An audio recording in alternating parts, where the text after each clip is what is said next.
오늘은 이제 큰 세 번째 살펴보려고 합니다. 상대방과의 올바른 관계 회복과 유지. 지난주에 회개의 5단계를 살펴보면서 마지막 용서에 대해서 이렇게 언급했습니다. 그러면서 용서는 선택이 아니다라는 걸 살펴보았습니다. 여기서는 이제 용서에 대해서 좀 더 구체적으로 살펴보려고 합니다. 용서에 대해서 좀 더 구체적으로 살펴보려고 합니다. 회개에 대해서 여러분들이 5가지를 꼭 기억하고 염두에 두고 늘 적용해야 한다면 용서에 대해서 다음에 3가지를 반드시 기억하고 적용해야 합니다. 그 첫 번째가 뭐냐? 용서는 의지이지 감정이 아닙니다. 용서는 의지이지 감정이 아닙니다. 그러니까 용서와 관련해서 우리가 반드시 기억해야 할 한 핵심적인 사실은 말씀드린 대로 용서는 감정이 아니라 의지다라는 사실입니다. 그래서 의지를 가지고 상대방을 마음에서부터 용서하기를 선택하는 것입니다.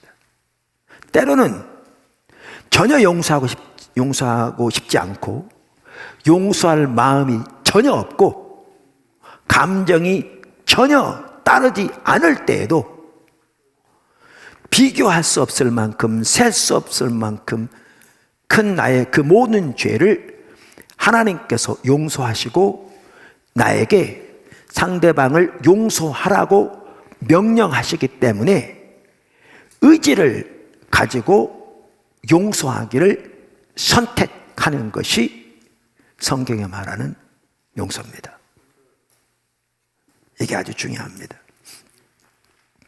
그래서 그렇게 마음에서부터 상대방을 용서하기를 선택하고 이제 하나님께 상대방에 대한 용서를 선포하십시오.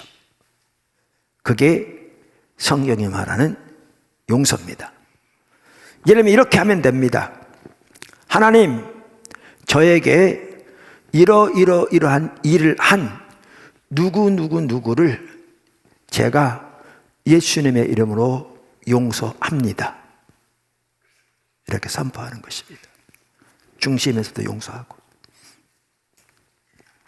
제가 이렇게 하라 그러면 어떤 분들이 이렇게 기도하는 경우가 있습니다. 하나님, 저에게 누구를 용서하게 할 수 있게 도와주세요. 용서할 수 있도록 도와달라는 기도가 잘못된 것은 아니지만 그게 용서는 아닙니다. 용서는 말씀드린 대로 의지를 가지고 마음에서부터 용서하기를 선택하고 하나님 앞에서 상대방을 용서한다고 선포하는 것입니다. 할렐루야. 두 번째, 용서는 상대방이 잘못한 결과를 내가 받아들이기로 결단하는 것입니다. 용서는 상대방이 나에게 잘못한 결과를 내가 받아들이기로 결단하는 것입니다. 우리는 아무런 값도 없이 하나님의 은혜로 우리의 모든 죄를 용서받았습니다. 그러나 하나님께서 우리의 죄를 용서하시기 위해 치르신 대가는 참으로 큽니다. 하나님은 하나님의 아들 예수 그리스도를 종의 형체인 인간으로 이 땅에 보내셔서 우리의 죄를 지시고 십자가에서 못 박혀 돌아가시게 하셨습니다. 그러므로 이와 같이 하나님께서 우리의 죄를 용서하셨을 때 그분은 우리의 그 모든 죄의 대가를 그분이 짊어지시기로 선택하신 것입니다.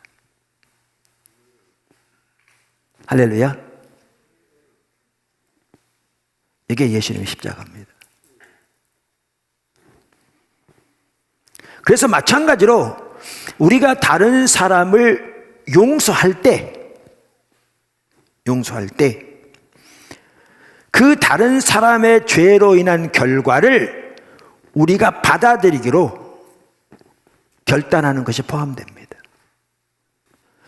하나님께서 우리 죄를 용서하시기 위해 우리의 모든 죄의 값을 그분이 짊어지기로 선택하시고 용서하신 것처럼 우리가 우리에게 잘못한 사람들의 죄 결과를 우리가 짊어지기를 결단하고 용서하는 것입니다. 그런데 여기 한 가지 여러분들이 깨달아야 할 게 있습니다. 제가 덧붙여야 할 게 있습니다. 그게 뭐냐 하면 여러분이 그 죄의 결과를 받아들이기로 결단하건 안 하건 그 죄의 결과를 이미 여러분은 지고 있다는 겁니다. 이미 엎질러진 물처럼 그 죄의 결과는 이미 여러분이 짊어지고 있습니다.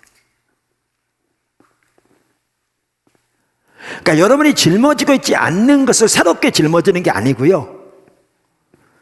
다른 사람이 여러분에게 잘못함으로 그 결과는 이미 여러분이 짊어지고 있는 것입니다.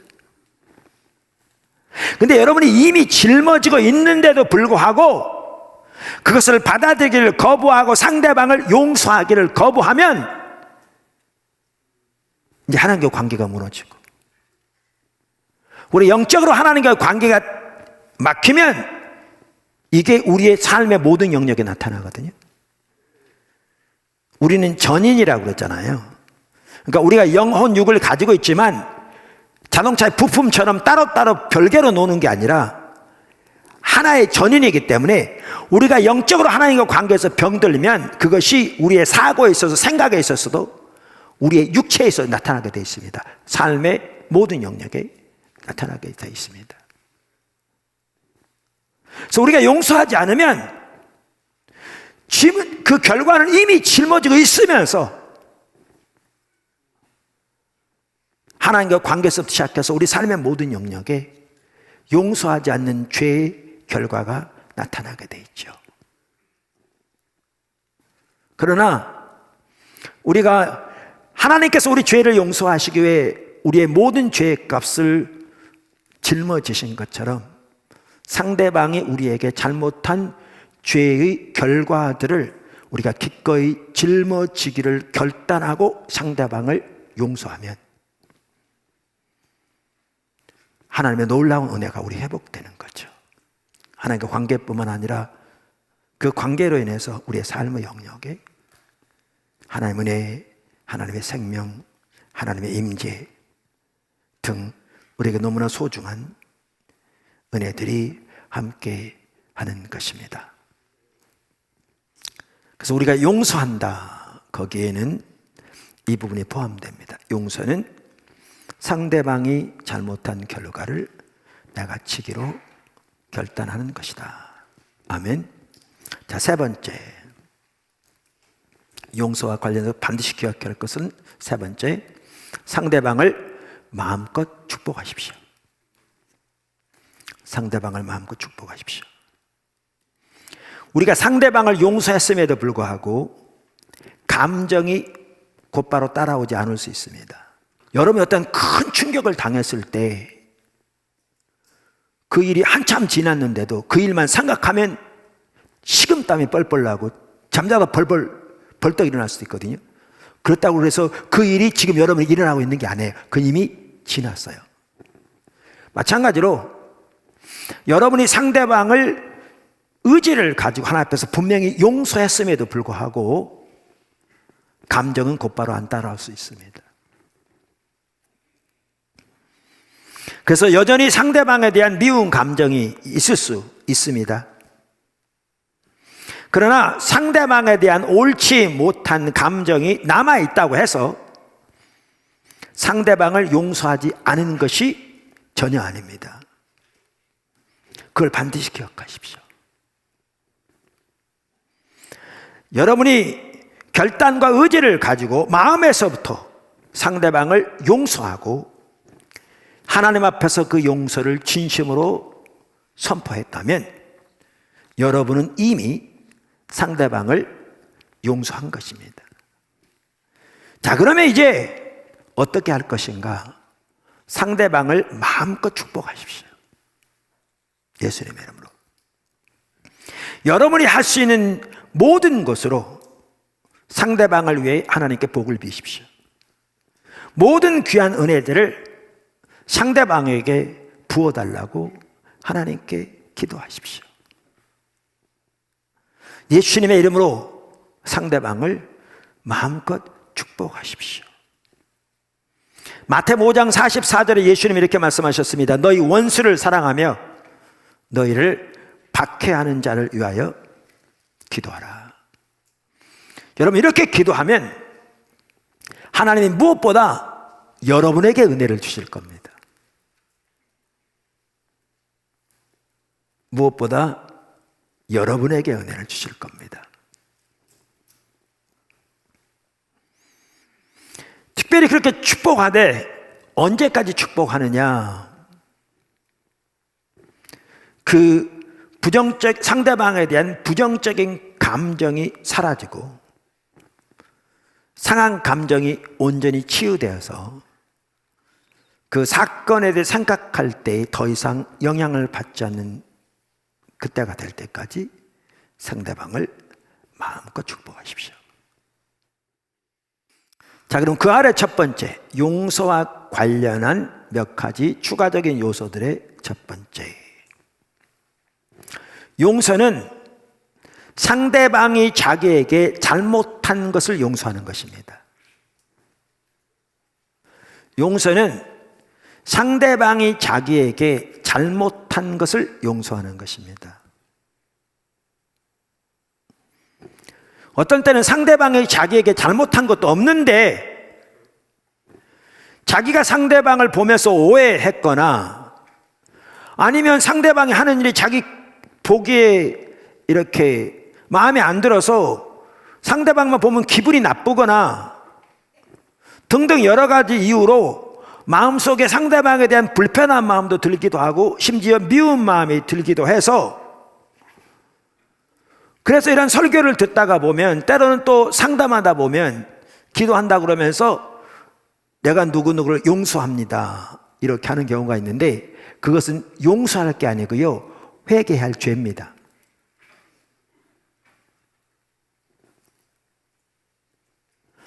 예수님께서도 말씀하실 때 100데나리온 빚진 자를 저가 용서하지 않으므로 그렇게 된 거잖아요.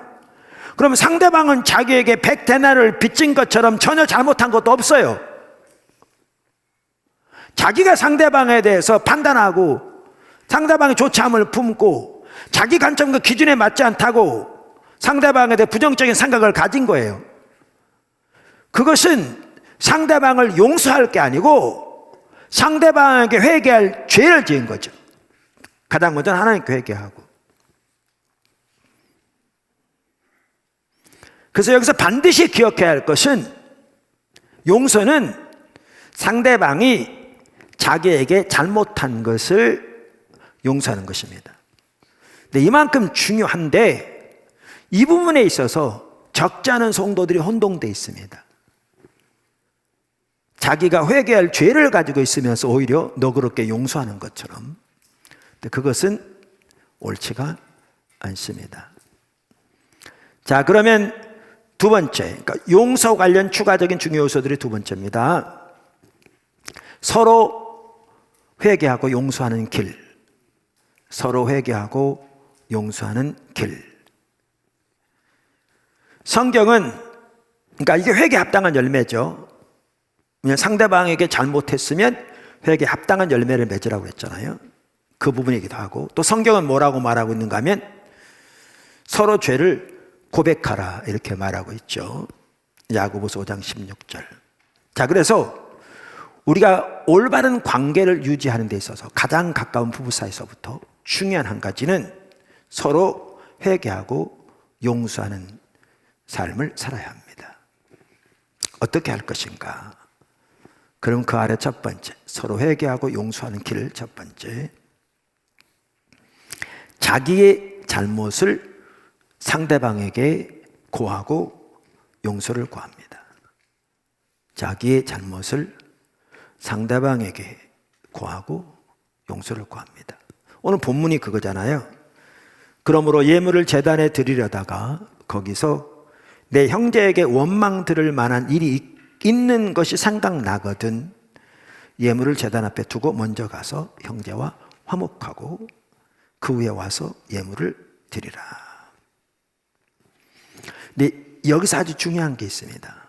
그게 뭐냐 하면 상대방이 나에 대해서 잘못한 것은 하나님께 맡겨야 합니다. 그것은 그분과 하나님과의 관계입니다. 그분이 진정으로 회개하고 돌이키려면 하나님이 깨닫게 해주셔야 되는 거죠. 그래서 그것은 하나님께 맡기고 설령 상대방이 원인을 제공했을지라도 그 결과로 내가 옳지 못하게 반응했으면 그것은 죄거든요. 그러면 내가 상대방에 대해서 잘못한 죄에 대해서 상대방에게 죄를 고하고 용서를 구하는 것입니다. 지난주인가 설교한 후에 한 분이 저에게 갑자기 짬이 나서 지나가는 길에 만났을 때 목사님 물어봐도 될까요? 그래서 네. 우리 이 집안에 친척이 한 분이 계신데 그분이 워낙 주변의 사람들에게 이렇게 특별히 그 직계 가족들에게 정말 많은 상처를 줬어요. 그래서 제가 옆에서 보면서 늘 미워했는데 이런 경우에 이제 하나님 그런 마음씨 가서 용서를 구해야 되는데 그런데 그분의 잘못은 말하지 않고 내 잘못만 용서를 구하라 이 말씀인 거죠? 이제 이렇게 묻더라고요. 자, 그럼 그분 같은 경우에는 이분이 그렇게 잘못했을지 몰라도 실제로 이분이 저에게 물은 이 성도에게 잘못한 건 없습니다. 그러니까 이분이 용서할 건 없습니다. 반면에 이분이 잘못했을지 몰라도 그걸 보고 마음에서 미운 마음을 가지고 용서하지 못한 마음을 가지고 불편한 마음을 가졌다면 이분은 죄 지은 겁니다. 하나님 앞에서 죄를 지었고 상대방에게도 죄를 지은 거죠. 그럼 하나님과 올바른 관계가 되어지려면 이 부분이 올바로 되어져야 되잖아요. 그래서 우리가 오스카 탐슨 박사의 책에서도 그런 내용들이 나왔잖아요. 그래서 제가 그런 거죠. 그러면 가시든지 편지를 보내든지 성령의 인도를 따라 하되 내 잘못을 용서를 구하는 겁니다. 그러니까 상대방은 하나님께 맡기고 내가 이러이러한 부분으로 인해서 이렇게 마음에 미워했다든가 아니면 불편한 마음을 가졌다든가 이런 잘못된 자세와 마음을 가졌습니다. 용서해 주세요 라고 용서를 구하는 겁니다.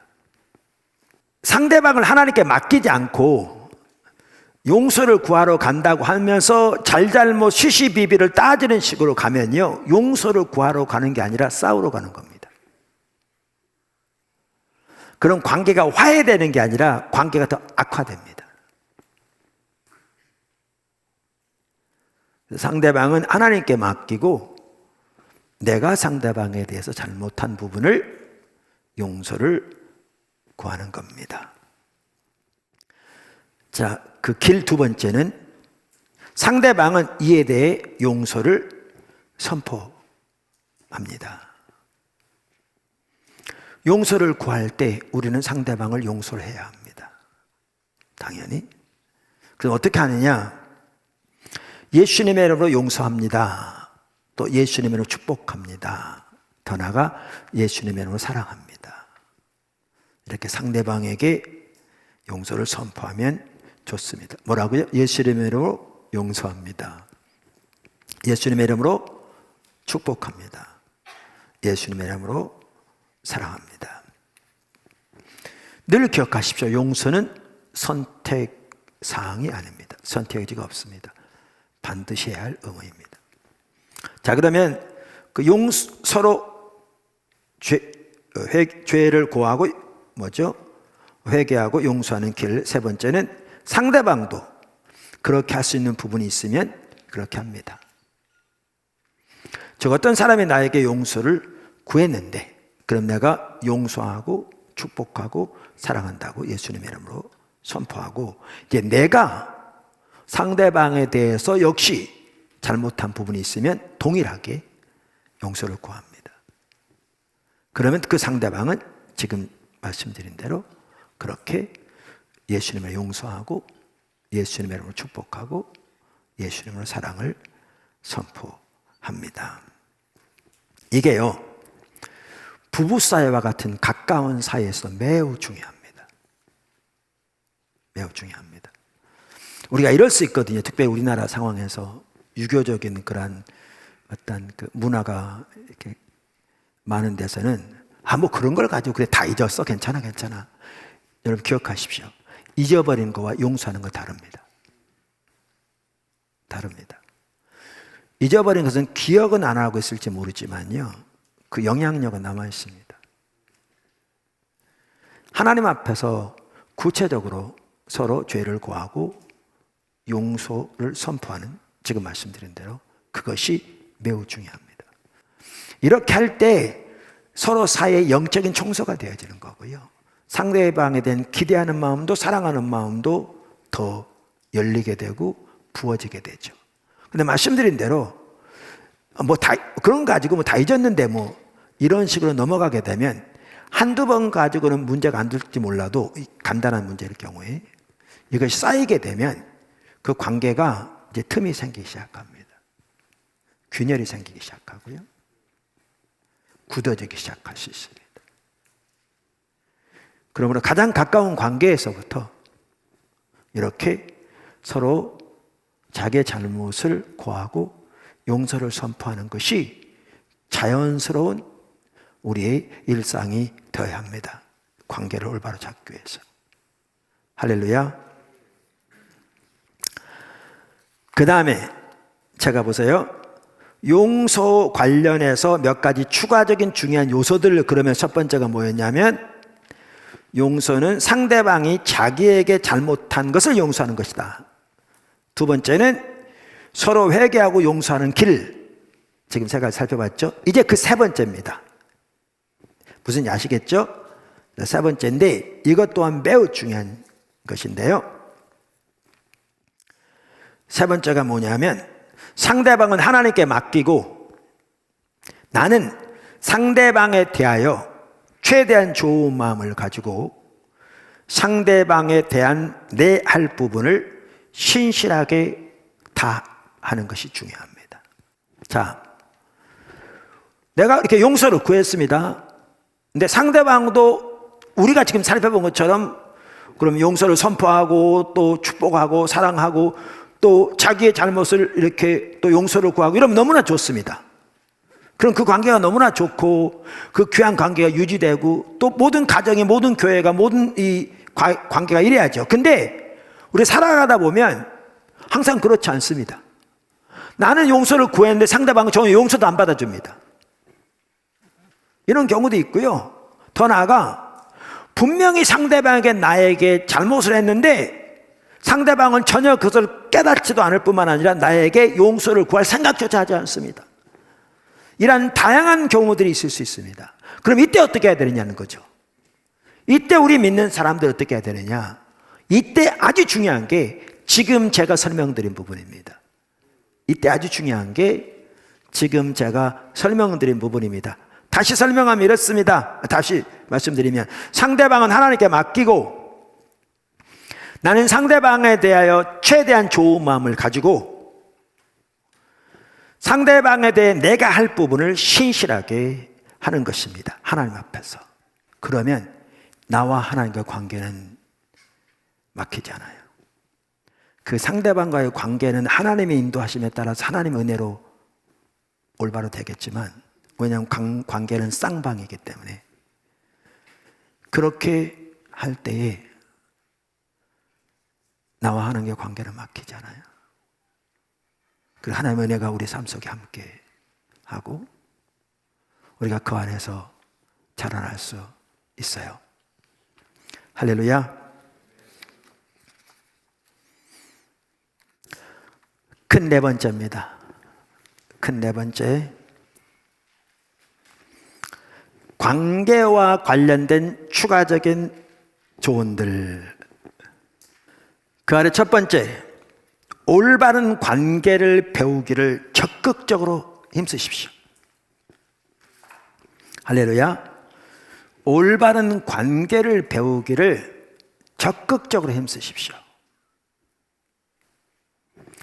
제가 관계와 관련해서 첫 번째 교회 개척할 때 2번, 포도나무 교회 초기 1번, 3번 전쟁을 치렀다고 그랬잖아요. 그래서 이 전쟁을 치르면서 사탄이 어떻게 관계를 통해서 역사하는 걸 볼 수 있겠더라고요.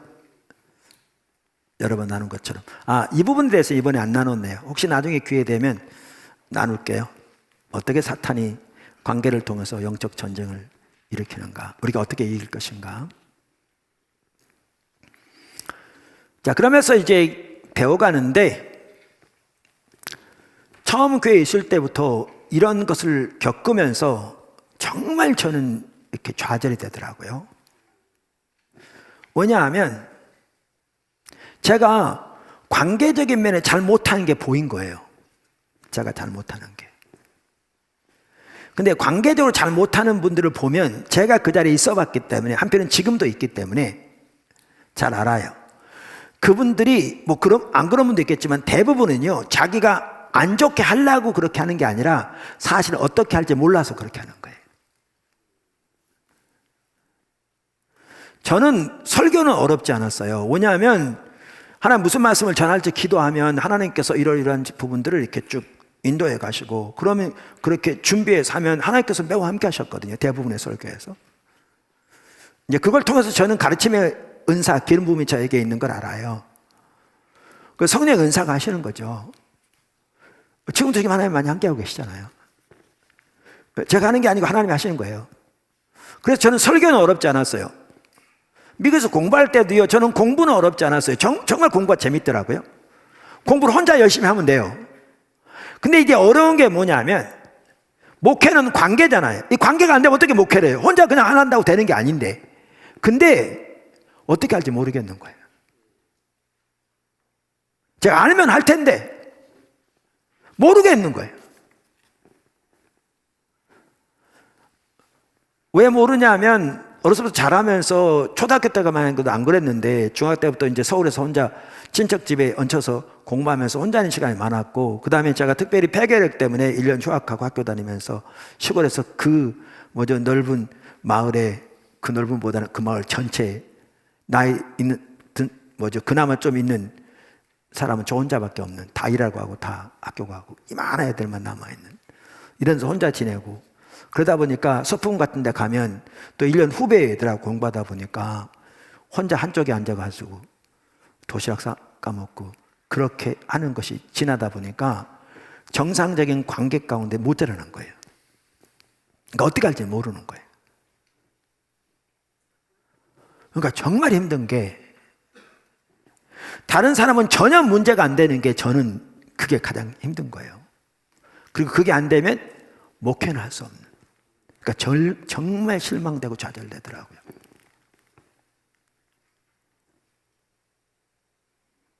그러니까 하나님 앞에 절박하게 부르짖는 거죠. 도와달라고. 근데 문제는 그거죠. 도와달라고 기도하는데 하나님이 이럴 때는 이렇게 해라, 저럴 때는 저렇게 해라, 이렇게 매뉴얼을 주시는 게 아니잖아요. 그리고 관계는 매뉴얼이 있는 게 아니에요.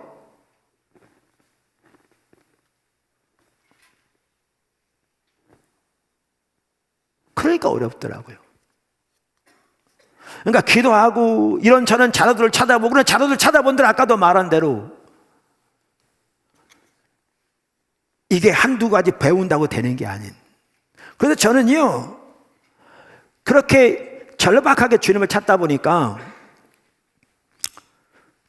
어느 치과 선생님 같은 경우에는, 다른 치과는 간호사들이 6개월마다 한 번씩 바뀌는데 그 치과는 막 5년, 10년씩 있는 거예요. 지금 20년씩 있었죠. 그러면 그분 이렇게 그 치과에서 이렇게 말씀도 전하고 그러면서 이렇게 알게 됐는데, 가면 저는 이렇게 보는 거예요. 저 양반은 도대체 어떻게 하기 때문에 이게 되나? 이게 병원에서 월급만 많이 준다고 이게 되는 게 아닐 텐데. 그러면 이제 주시해 보는 거죠. 근데 문제는 아까도 말한 대로 이게 매뉴얼이 있느냐고. 이럴 때 일 이렇게 한다. 이게 아니잖아요. 그렇다고 보면 보이냐고요. 그런데도 그렇게 배우기를 열망한 거예요. 철박하게 주님의 은혜를 구하고 도움을 구하고. 근데 이게 참 중요한 게 그거예요. 테러를 막으라 그렇게 말씀드리는데 도망갈 길을 막으라 그 말이에요. 제가 보니까 이러더만요. 제가 처음에 이렇게 이런 일을 겪으면서 뭘 알게 됐냐면요. 어떤 성도들하고는 관계가 좋아요. 근데 어떤 성도들은 꼭 부닥쳐요. 근데 나는 어떻게 생각하냐면 이분이 상처가 있는 걸 이렇게 생각했어요. 근데 또 어떤 성도들하고는 좋아요. 근데 어떤 성도들은 꼭 부닥쳐요. 그러면 이렇게 생각했어요. 이분도 상처가 있구만. 근데 제가 나중에 발견한 게 그거였어요. 부닥친다는 얘기는요, 둘 다 상처가 있다는 거예요. 다시 말합니다. 부닥친다는 얘기는요, 둘 다 상처가 있다는 얘기예요. 둘 다 상처가 있어야 부닥쳐요.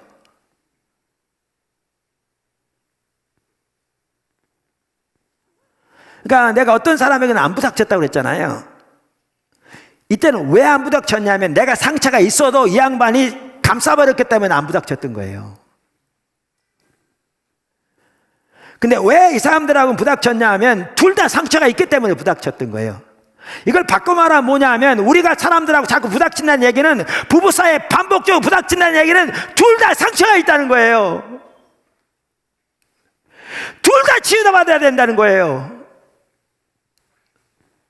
근데 너무나 안타깝게 자기를 못 봐.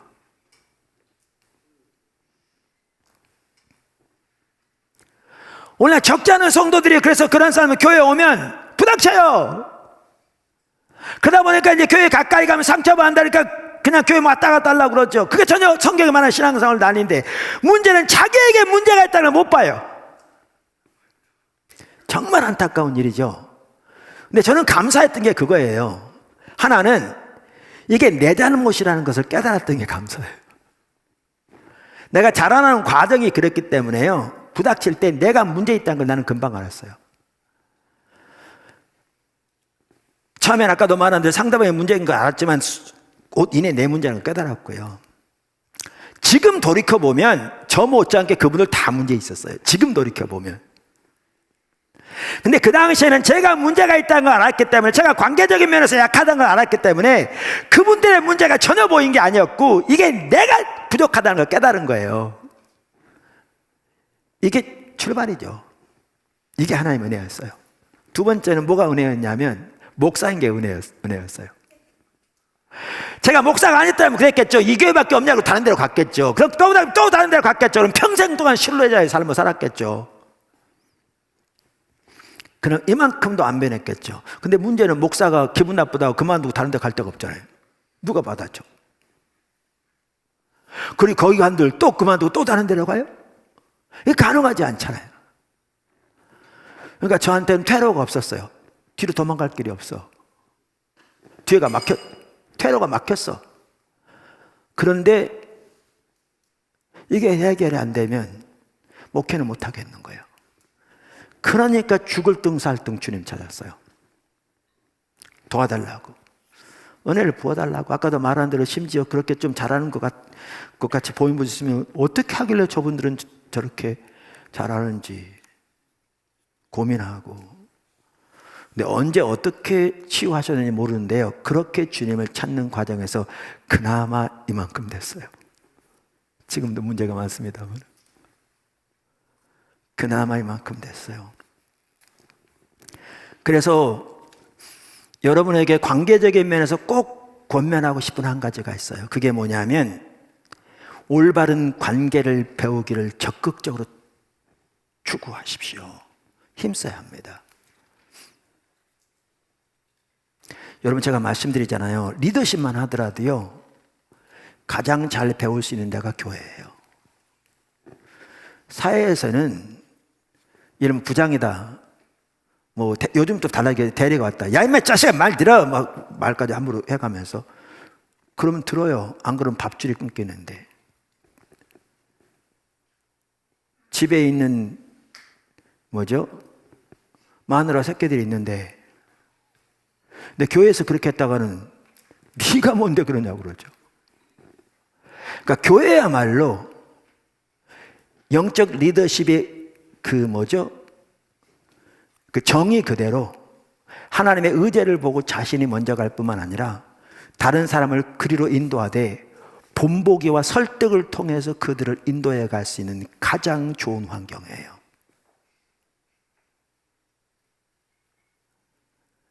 그리고 우리 모든 심지어 사회도 관계를 통해서 하나님 역사하시고요. 관계를 통해서 이루어져요.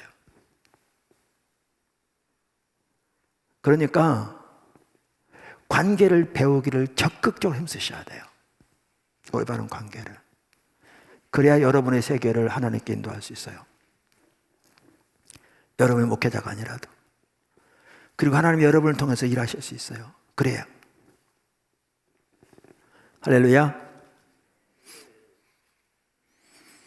그 다음에 두 번째, 몇 가지 추가적인 조언들의 두 번째입니다. 자신부터 회개해야 합니다. 그러니까 회개와 용서, 여기에 아까 보이는 사람부터 하라고 그랬잖아요. 자기부터 하셔야 됩니다. 근데 그렇게 서로 상대방의 관점에서 뿐만 아니라 여러분 부모로서 또 어떤 교사로서 목회자로서 지도자로서 자신부터 회개하셔야 합니다. 이게 중요합니다. 그래야 하나님의 은혜가 여러분의 가정에, 여러분 섬기는 교회에, 여러분 섬기는 구역에, 오이코스에 흘러갈 수 있어요. 물론 여기에 중요한 것은 우리가 지속적으로 하나님의 얼굴을 구하는 자리에 머물러야 돼요. 이건 당연히 전제되는 얘기죠.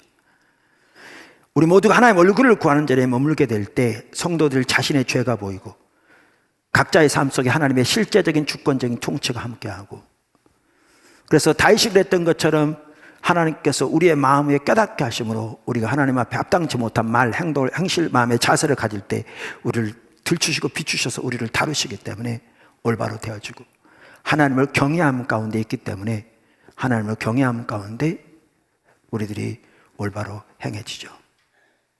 하나님의 얼굴을 구하는 사람이 중요해요. 반면에 우리 모두가 하나님의 얼굴을 구하는 것을 소홀히 하고 자기중심적인 삶을 살면 곧바로 나타나는 것은 자기중심적인 육신의 열매밖에 나타나는 게 없죠. 그 중에 핵심적인 가장 먼저 나타나는 열매는 판단하고 후욕하고 비방하고 자기 보는 관점으로 상대방 모욕하고 판단하고 상대방 앞에서, 다른 사람 앞에서 상대방의 명예를 떨어뜨리고 후욕하는 거죠. 주님만 찾으면. 그러니까 우리 모두가 주님을 집중적으로 찾는 건 중요해요. 그런데 아까도 말한 대로 교회가 그렇게 주님을 찾으면서 오면서 우리가 그렇게 하나 회개한 뒤로는 교회 안에 근본적으로 후욕과 판단을 통한 사탄의 어둠의 세력의 방해, 근본적인 역사는 지금까지는 끊어져 있어요. 20년이 넘었는데.